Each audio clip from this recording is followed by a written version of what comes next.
Hey guys, what's up? First things first, I know what you're thinking. How could somebody possibly complain about a $3,000 to $5,000, depending on how you calculate what these parts cost, dollar gaming rig?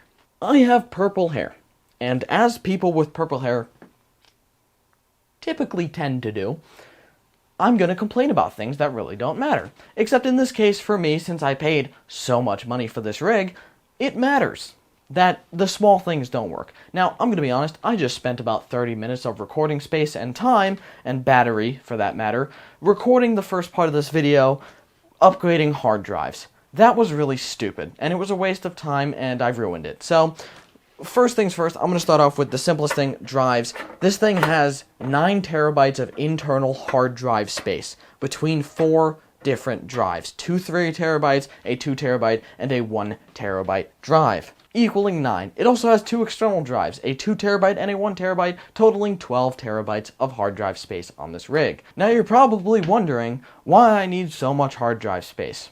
The answer, high definition hentai. But hard drives don't matter. What really matters is what's going on in here. And as you can see, there's a lot going on in here. First things first, the thing you probably noticed, 2 graphics cards. These are GeForce GTX 1080 Ti's. Not just any 1080 Ti's, the rarest and best 1080 Ti's, save for the, Hall of Fame and those, overclocker specific cards that are, really super, impossible to find.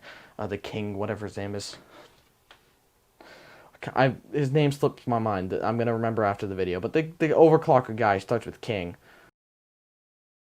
You get it. I hate myself. This is the 1080 Ti Poseidon from Asus. That is a hybrid liquid-cooled and air-cooled card, running in only air-cooled mode, as it is the secondary card in our SLI setup, and the Aorus AIO liquid-cooled 1080 Ti, which is what is typically called the master card in our system for SLI. And it's just as rare. It's almost impossible to find. These go on eBay for 600 used. I've seen the Poseidon sell for as high as $1,000 used on eBay, which is insane just because of how rare and amazing these cards are. And they are running in SLI, as we can see by this high bandwidth SLI bridge. Pretty easy. We're not going to need this because it sucks. Why does it suck? Well, first things first, let's explain some other things. The CPU in the system is a Ryzen 9 3900X. That is a 12-core, 24-thread Ryzen CPU. Yay, AMD, woohoo, makes a comeback. Yeah, no one cares, it's a company. So, I bought a 3900X out of just random me buying things, and I completely regret it up until this point. Because the motherboard I'm using, which is a pretty decent motherboard, is an Asus ROG Crosshair 7 Hero. That's like a $300 board. I know, but that is an X470 motherboard. A 3900X ideally should have an X570 motherboard. Why did I cheap out? Well, cheap out in this sense. It's because the X570 board I had at the time sucked. Because it was an MSI board that the BIOS was stupid and I didn't like it, and I sold it to somebody for way more money than it was worth, so I'm happy there. So I stuck with a BIOS updated X470 board, which honestly I was happy with up until this point. This point being, I tried to use it because my CPU consistently runs at 50 to 70 degrees at idle and will constantly overheat when any kind of overclock, even with undervolting, is applied. And why is that? Because the BIOS on this board, whatever's wrong with it, no matter what I tell it to do, consistently gives my CPU 1.4 volts. This is a 1.2 volt CPU. That 0.2 volts generates a ton of heat. Well, it's actually the current moving pushed by those volts. But I don't want to explain the entire concept of electrical engineering to you, so just know that basically it gets hotter. Way hotter. It should be at 30 to 40 degrees idle. Mine's at 50 to 70. With a 360 millimeter AIO radiator EVGA, which is the second best performing, according to Gamers Nexus, to quote my sources for once, and it sucks because the CPU is just too hot.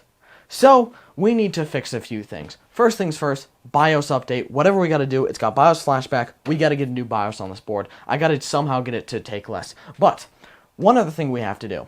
See how we have 2 graphics cards? I don't like that. SLI is dead. Support in games is just basically gone. No modern games are supporting it. DirectX 12 has multi-GPU support. I'm not going to get into it, but it's dead. It died. Yay. But that's not the actual reason I need to take out one of these cards. The actual reason is because of these. These are M.2 SSDs. There are 2 of them. This is an NVMe SSD, so it's like the fastest kind that comes, to put it simply. And this is an M.2 SATA SSD, so it runs through the SATA 6GB per second interface on an M.2 slot. Basically, it's still an SSD, it's just slower than this one, and it goes in a different slot lower on the motherboard that's connected to the chipset instead of the CPU. Don't need to go into it, there's channels that can explain it much better than I can, so just know that I have 2 drives. Problem. To put it in the simplest terms, like I said, there are better videos than I could sit here and explain that it will explain this in full detail. But when I have 2 graphics cards in a consumer motherboard and with a consumer chip, meaning it only has a set amount of PCIe lanes, less than the amount needed to give 16 lanes to each graphics card, therefore it gives 8 to each graphics card, and that is typically known as bifurcation, which is supported on the X470 chipset and by this AMD Ryzen 9 3900X. Now, if this was my setup normally and I was happy with this, that would be fine and dandy. You know, it gives 4 lanes to the chipset, it gives 4 lanes to something, I think the top slot, and then 8 lanes to each GPU. But I'm not happy with this config because when you try to bifurcate the lanes, if you have an M.2 SSD in the top slot of the motherboard, it'll make the graphics cards, so this slot and this slot, run at 8x and 4x speeds respectively. And if you know anything about NVIDIA SLI, or scratch that, if you know anything about NVIDIA, it's that they suck. So, unlike AMD, which allows you to run Crossfire, which is their version of multi-GPU, which is, SLI, you can use an 8x and a 4x slot to run it and it'll be fine. You don't even need this stupid bridge thing. But NVIDIA, oh no. Not only do motherboard manufacturers have to pay NVIDIA to enable SLI on their boards, even if the bifurcation supports it electrically and physically, they have to pay NVIDIA for the drivers or such that actually allows the board to run SLI. But also, you can only run SLI if both of your cards are either running at 16x speeds or 8x speeds. They cannot be running at 8 and 4. They can run at 16 and 8, but it either has to be, each one needs at least 8 PCIe lanes. So 16 or 8 and 4, not gonna work. Therefore, in the BIOS, you have to disable the top M.2 slot, which is connected typically to the PCIe lanes in the CPU. The bottom one's connected to the chipset, etc. I could be wrong. I could be wrong about any of this, but I think I'm right. And enable bifurcation that way. Problem, again, this is 2 M.2 SSDs, and I just disabled one of the slots out of 2. So then I can only put my SSD in the bottom slot. I want 2. I don't want 1. I like M.2s. They're fast, they're nice, they're cool, especially NVMe. I don't want to connect my only NVMe SSD to the chipset of the motherboard and have it, in the bottom slot. That's stupid and I hate it and it's dumb. The only way to do that would either A, be to switch platforms entirely, go with high-end desktop, get more PCIe lanes and be hunky-dory, or take out one of the graphics cards. And I don't feel like doing an entire case swap because I frankly don't have the time, effort, money, or and it's hot in here and my camera's gonna die because it's hot in here. So, I'm just going to take out one of my graphics cards. And the card I'm taking out is, I know, I'm very sad about this, but the 1080 Ti Poseidon. Now that is the definition of a thick boy, and the PCI retention thing's in, so I gotta get a flathead screwdriver and stick it in there. So now that the 1080 Ti Poseidon is gone, we can now allocate some lanes to the top slot. Now, one thing we're going to do is we're going to take out this bottom slot SSD. Sorry if you can't see. I know it's kind of hard to see because it's kind of a black Dean build. And my camera's automatic ISO sucks, and I don't do filmmaking because I believe in actually, doing something useful with your life. I know, wild. So, one thing I want to talk about is what drive was in here originally. And I'm actually really sad to take this out. But, here comes another problem with this system. Windows. My Windows install on this drive is broken. I don't know what's wrong with it. Driver signing was disabled somehow. I've re-enabled it, and every single game I play that has anti-cheat tells me I cannot play the game unless I enable driver signing. So games like Rust, CSGO, etc. And I don't know how to do it because I've enabled it. And it's enabled everywhere, in settings, in BIOS, in whatever, in Windows recovery. I can't get this off the heatsink. So that's actually a huge part of the reason for this upgrade. Is normally I don't do things if it's like, oh, a hardware issue, who cares, drives can't fit. But this is a legitimate, it's functionally unable to play video games because of this Windows issue. I have to upgrade immediately. I've got to fix it. Gotta make sure we get as much of that thermal pad as we can. So, what drive is it? Now, the Windows corruption, that's just Windows being Windows. It has nothing to do with the drive as far as I know. This is an Asgard NVMe SSD, 256 gigabytes. Asgard. You might have not heard of that unless you're from China, because this is a Chinese SSD that I custom ordered from China because it had a cool name, and I thought, Asgard. That's cool. I'll put it in my PC. Bad idea. Not worth it. It's like $50. Not worth. I mean, it's a cool SD. I'm gonna keep this for myself. We're gonna use this as a test bench drive from now on, so I can continue to see the really sexy top. Black PCB. I love it. It's being replaced with finally, and anyone who comes to my live streams knows, I don't have Windows activated on that drive. I know. I'm so cheap that I don't even want to buy a Windows key for like $9 on eBay. But on this drive, it is. Now, if you've been here for a while and are smart, you might recognize this drive. And this is the NVMe SSD, Samsung Evo SSD, something like that, from the Razer gaming laptop that I gave away. If you don't remember, I did a video called Gaming Laptop Suck or something like that, and I replaced it with a different NVMe SSD in the end and shipped it off, because I wanted to keep the data that was on here. And this is a activated Windows drive. So I'll be putting this in the top slot. It's a 512 gigabyte SSD. It has games on it currently because it used to be my test bench drive, but I'm going to delete the games, use it as my Windows boot drive with Premiere Pro and all that stuff, and it'll be great. And then this is my second SSD, codenamed. I can't even say the code name because it's inappropriate, because I name my drives really stupid things in Windows. So this one is going in the bottom slot that is connected to the chipset, and it has a ton of my Premiere Pro assets. It's only a 256 gigabyte SSD, but that's fine. So, top slot, here we go. And there we go. Nice and stealth installed a drive. It's a green drive, so it's kind of hard to hide, but if you put it under a shield, it looks great. And last but not least, I will need an M.2 screw to just screw that into the bottom slot. Very simple. I wish I had a heatsink. But it's a SATA drive. Oh my god, all my screwdrivers are too big for this screw. Dagnabbit. Alright, just gonna pop that in. Okay, one thing you'll notice is this little doodad hanging off the card. No, the card is not broken. It's just a sticker that goes on top.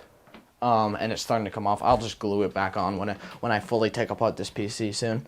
Because we gotta do a fan upgrade. So let's see, I don't even need an intake on the bottom. This we will be coming back to. We're upgrading our fans to RGB down the line. I could do it now, couldn't I? I could. I should, but I won't. So, in the end, what are we left with? We're left with 2 extra PCIe 16X physical slots, one being a 4X electrical, one being a actual 16X, but it's basically going to be 8X or 4X, depending on what I run in there. We've got more drive space, especially SSD, more hard drive space, and we have one less graphics card. But we now have an NVMe SSD in the top slot with Windows activated. You know what I want to add? What I really want to add? I kind of want to add a secondary graphics card. Okay. So, besides that, I think we really have our completed setup here. The last thing to do is to boot into BIOS and check if we can fix that overvoltage error. Alright guys, let's boot this system. Hope it still even works. Do we have RGB? Does it even turn on? Yes, it does. Hell yeah. Now, sadly, we do have a little less RGB because we lost the RGB barf graphics card, but we're going to try to boot into BIOS here and fix this issue, and then this will be a video. I will be doing a part 2 where I upgrade a lot more stuff, such as the RGB fans, maybe even switch platforms. I heard Threadripper is really good nowadays. What is going on? Oh, shit. As soon as I stop clicking it, it works. No, I'm gonna miss the BIOS. I always miss the BIOS. Get me into the BIOS. Oh, you're not gonna do it, are you? Oh, you did. Thank God. Okay. So, one thing we'll notice. CPU temperature, 42 degrees. Still too high. Then again, it might just be that this room is extremely hot. It's climbing, though. The frequency is 3.8 gigahertz. You know, come to think of it, it could be that this room is just extremely fucking hot. So we have our DOCP standard for almost everything, and set performance bias to auto. DOCP standard, and of course we're going, so manual, we set our manual CPU voltage to 1.25 volts, which is fine. I usually use Ryzen Master anyway. SoC voltage 1.082, 1.35 on DRAM. I'm going to get that down a little bit, but I don't really care. 1.8, 1.05. Perfect. So, 45 degrees is less than 70. So, let's see if we can boot into... So, let's see. Oh, I've got to change... Yes. So, if you don't know, I forgot, I have to change my bifurcation. This PC is also extremely loud, and I wonder if I can do anything about that. Preparing automatic repair. Why are you doing that? You're booting to the wrong drive. You suck and I hate you. This fan is too loud. You know what? I'm just going to leave that fan unplugged. It's the loudest thing in the system. Now, it's not quiet, but this Cooler Master, I'm very disappointed in you. This is a loud fan and it sucks and I hate it. Alright, so we're in Windows, and let's check Task Manager. We don't actually have internet right now, but we do have... Okay, all of our drives show up, 0 through 8, so we have 9 drives in the system. Our 1080 Ti, our 3900X, which is, of course, not doing any boosting, because it sucks and I hate it. But I will be tuning it with Ryzen Master. Let's see if we can get this thing to boost. Why are you running at stock? Oh, apparently my mic ran out of batteries. Lavaliers, aren't they awesome, especially when they cost $400 a piece? That's the point. Thank you guys so much for watching. I thought this would be a little more interesting. I mean, I don't know, maybe it was. This upgrade / downgrade, however you view taking out a graphics. Most genius idea of the century. Let's make our $400 mic packs take AA batteries. Sick. I'm kidding. That's actually like good for some things, bad for others, but who cares? So, back to our system. It's where it needs to be. I'm going to use Ryzen Master to undervolt and overclock our CPU to 4.4 gigahertz for gaming and 4.25 for editing because I'm stupid and I hate my hardware. But that's the point. I thought this video would be a little more interesting. Again, it was really just me upgrading. Well, if you view taking out an entire 1080 Ti but adding drives as upgrading my system. I'm very happy with how it's going to be. I finally can play the games that I need to play because people are like, play Rust. And I'm like, I can't. Now I can. So, yay, live stream. This fan is going to stay off because I feel like it's just unnecessary. Because the system is it's actually pretty silent without it. This fan was making the majority of the noise. Cooler Master, fix your fan design. That's the point. Thank you guys so much for watching. Hope you guys kind of enjoyed this video. I love you guys. I'll see you in the next one. Peace. Shooting 4K. That won't waste all your fucking hard drive space.